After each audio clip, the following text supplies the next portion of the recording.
ये तीन सूत्र क्या है? 2003 में पूछा था कि आप इतना गुस्सा काहे करते हैं? कर लिया है, लाउड स्पीकर कर लिया है, हल्ला करते चल रहा है दौर में। यही है वो तीन सूत्र। इन तीन सूत्रों की मदद से स्वयं शिव से बनो और दूसरों को शिव से बनाओ। काहे पैसा देते हैं भजन गाने वाले को? क्यों देते हैं? ये तीन सूत्र आपको होना है, आपको शिव से बनना है और बनाना है। यही सवाल पूछा गया कि तुम जो करते हो कहते नहीं हो, हम जो कहते हैं वो कहते नहीं है। दया क्यों मांग रहे हैं? अरे दया क्यों मांग रहे हैं? इसका आधारशिला है ये जगत गुरु शिव की दया ही।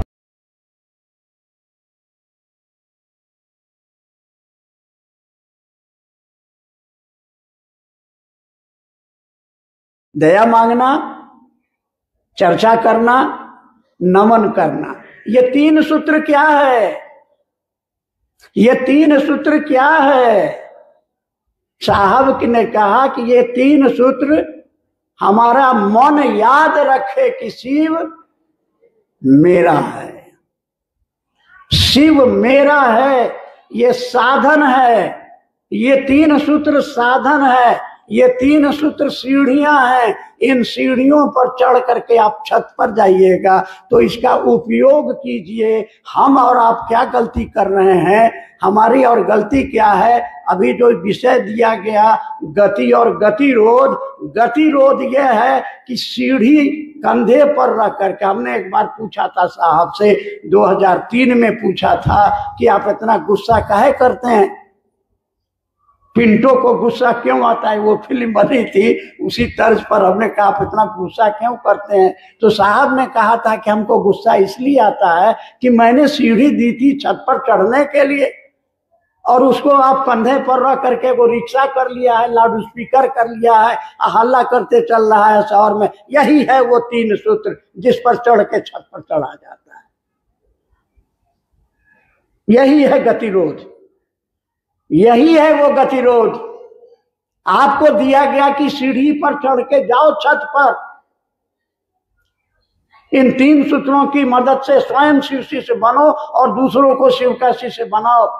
जब तक तुम दूसरे को शिव शिष्य नहीं बनाओगे तुम नहीं बन सकते हो शिव शिष्य।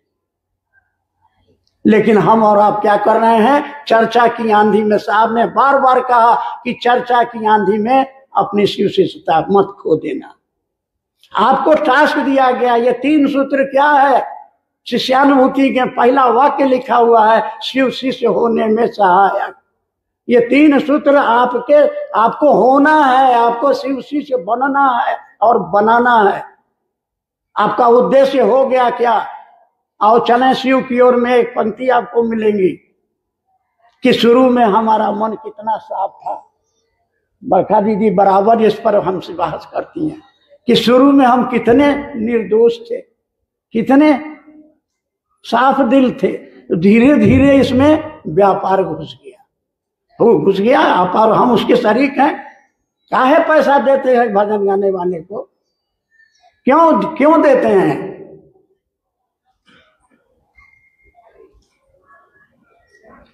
तो गलती ये है कि जो आपको करने के लिए, यही सवाल पूछा गया कि तुम जो करते हो कहते नहीं हो। हम जो कहते हैं वो करते नहीं है। कितने लोग हैं जो अपने घरों में रोज अपने महादेव के सामने बैठते हैं और कहते हैं कि हे शिव आप मेरे गुरु हैं, मैं आपका शिष्य हूं या शिष्या हूं, मुझ पर दया कीजिए। क्यों दया मांग रहे हैं? दया क्यों मांग रहे हैं? अरे दया क्यों मांग रहे हैं? स्पष्ट लिखा हुआ है, शिव शिष्य भाव, शिव मेरे गुरु हैं, मेरा मन नहीं समझ रहा है। इसका आधारशिला है ये जगत गुरु शिव की दया ही आपको शिष्य बनाती है। इसलिए गुरु का माने, साहब ने पहली बार बताया, गुरु माने संस्कृत में बहुत सारे वाक्य आपको मिलेंगे, दियते ज्ञानम क्षीयते पापम, लेकिन साहब ने एक नई परिभाषा दी, गुरु माने भारी। आपके मन में भारी, क्या भारी है? मैं और मेरा महादेव। एक लाइन और कहते थे, भूल गया सब कुछ, याद नहीं अब कुछ, मगर एक बात नहीं भूली। क्या? कि महादेव आई लव यू। क्यों कि एकमात्र महादेव ही है जो सत्य है, बाकी तो दुनिया है, एक खेल का मैदान है, एक सपना है, आज है कल नहीं रहेगा। मात्र शिव ही है जो सत्य है, जो शिव है, जो सुंदर है। अगर आपने तो गुरु के आदेश पर आप खड़े तो कर रहिए, वह गुरु आपको सब कुछ देने के लिए तैयार है।